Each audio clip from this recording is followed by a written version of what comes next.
deeper journey into a connection with ourselves, a relationship with ourselves. So if you are ready, and I'm hoping you are, take a deep breath in. Thank you for joining me today on Mind Your Health, Staying Well with RJ Keisha. Today, we speak about non-violent communication. But most importantly, we talk about creating a better relationship with yourself.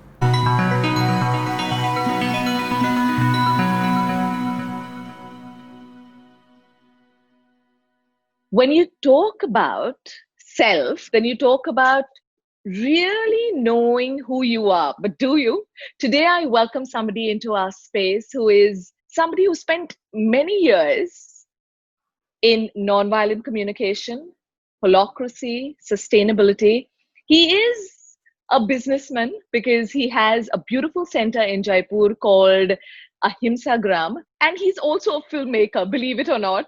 But he's constantly making sure that he's adding more awareness and more awakening to himself, and then everybody who meets up with Shami Nanda gets a little bit of that awareness to take away as a gift. Shami, thank you so much for joining us here today. So yes, I'm happy to be here and happy to be sharing whatever I have learned and how it can add value to our community.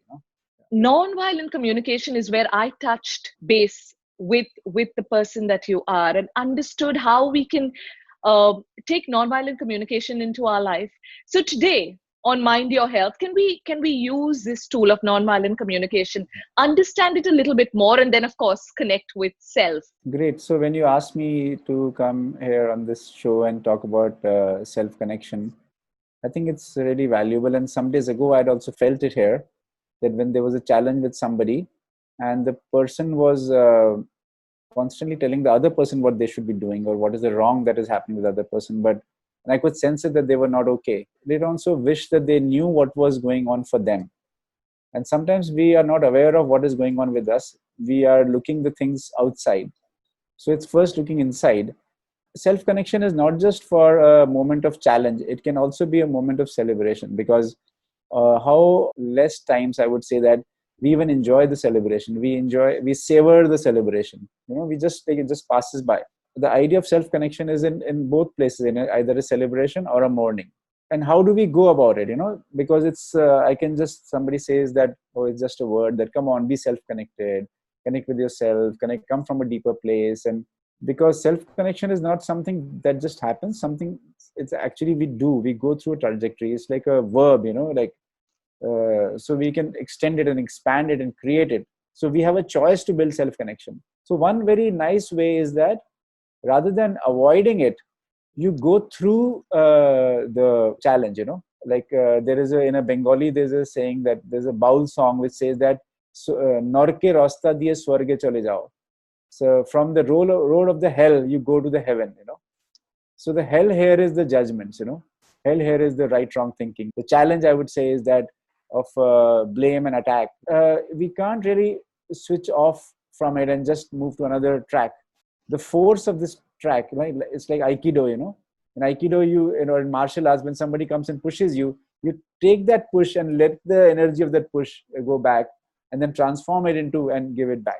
So the first is you allow your judgment, which could be if you're pained with somebody. So it's important that you could then connect with yourself, go to your room, allow your anger, allow your thoughts inside, which you would be like blaming yourself and, oh, it's not a good thought or something, and let it be there, And because we are constantly, that is our language, and that's our vocabulary, because we've grown up with the right wrong thinking. And if we deny ourselves from that thinking, then we will not even have anything in our hands. So allow that first, that what the hell this person is, who does he think himself, allow that. And when you allow that, and you will allow, certain feelings will be coming, and which is not, I'm saying that go and tell that person, but even in that, and you can do it in a flash of a second also, this whole exercise, or you can take more time also. Come back to your room, allow an anger dance, and allow your judgment dance. And then in that, once you have shared your judgments, go to your sensations, how am I sensing, my heart is beating fast, or I'm feeling a tightness somewhere or constriction somewhere. And then from that, you can even try to go to your feeling, and how am I feeling? I'm feeling angry, I'm feeling hurt, I'm feeling sad. Feeling is something which is like a lamp in a car, which gives you a warning that the oil is not there. So it's like a symptom of something else, something that is missing. And you don't really break that lamp, when that happens. It would be a True. very ridiculous idea to break that lamp. But constantly when these feelings are happening, we judge ourselves for not being angry or not being sad or not being hurt. From that feeling, you try to even go to the need. So allow your judgments and allow the and also sensing your judgments. How are they landing on you? What's happening to your body? And then from that, you go to the observation. What has really happened? Because in my judgment, I'm carrying a story, I'm carrying a thought that they did this, they should not have done it. So you see the observation. Okay, what happened was that I had asked this person to do this thing, and he had said he's going to do it, and it has not been done till today, or anything that comes to you. Try to see the observation, because observation is something that is what has happened, what was said or done. It is not the story that we have, because the story is sometimes coming from our lens. Stories sometimes coming from our past triggers and traumas and pains. As again, Marshall Rosenberg, who created nonviolent communication, says that see every situation as a newborn child. Now connecting to the observation, and then you go into the feelings. So that is the sensation, and that's like our body's mechanism to protect ourselves. So the Yeah. first thing you said was when something happens, it could be a good something or a not so good something. Whenever it Yeah. happens, allow yourself to Yeah. experience it completely. So the first thing you do is you hold on to it, and you're judging it, and allow Yeah. that judgment to happen, because the judgment comes Yeah. from childhood, from the way that you've been brought up, your own Exactly. perspective. But then And our language, our language is full of judgments. and the second part, also allow yourself to just see the facts that happen, be the observer. So Yeah. drop the story, and then Yeah. get to the feeling, the way that you're really sensing it in your body. So if it's something good, experience it, savor the feeling, the joy, the wellness. And if it's something that's not so good, experience the irritation or the anger that you're feeling right now. And you're saying that the Exactly. Yeah. feelings, it's the indicator to Yeah. how we really are. I think that's brilliant. It's an indicator, because imagine if we didn't have a sensation of pain. Then if your hands were on a knife and your hand was getting cut and you didn't experience pain, how dangerous it would be. So this is just a mechanism of our body to move away and move towards it, what is working for us and what is not working. So you sense that feeling, but where is the feeling born? Genesis of a feeling is the need. So, and a need is our life energy, is a vital energy.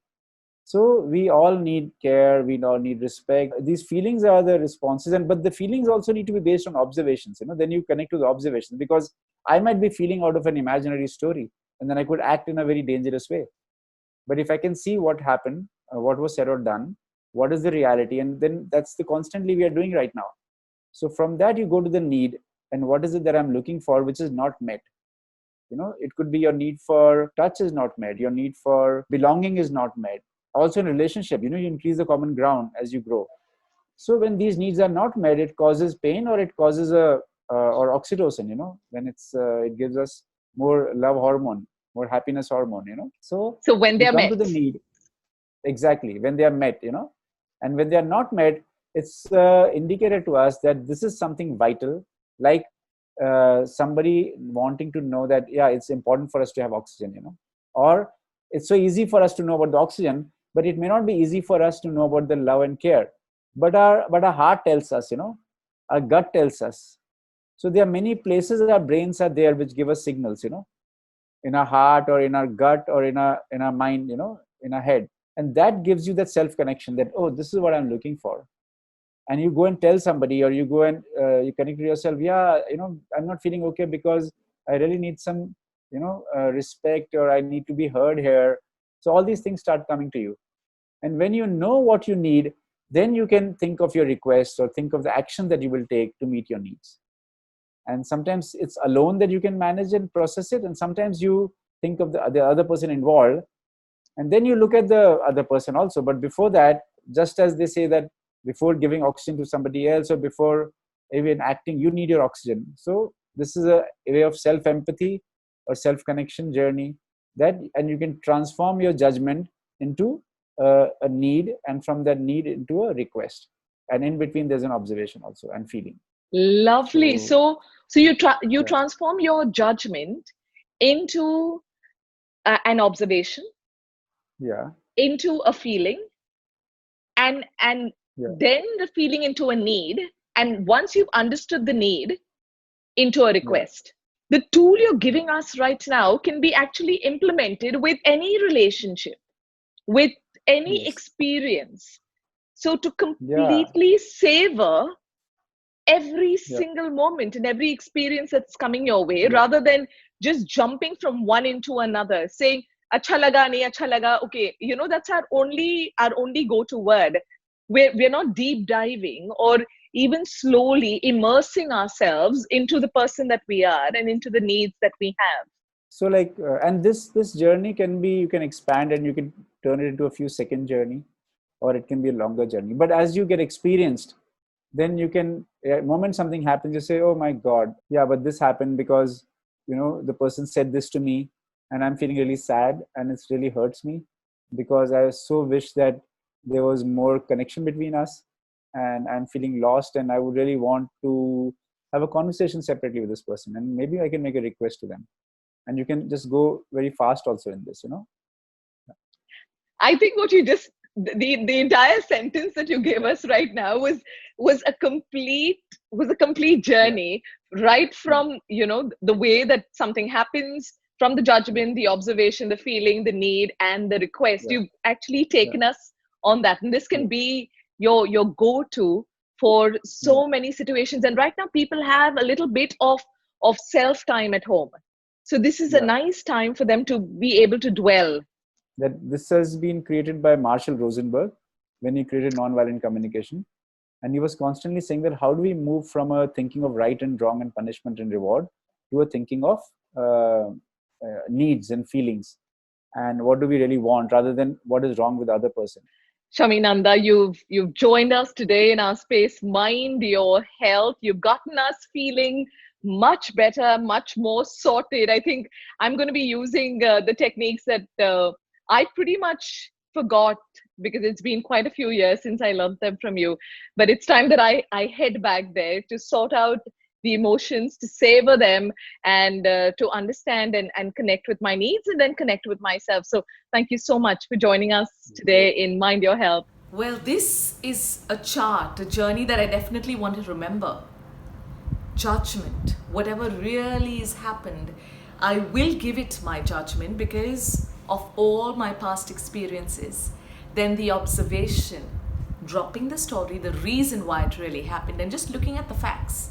It happened. Then moving into allowing your feelings.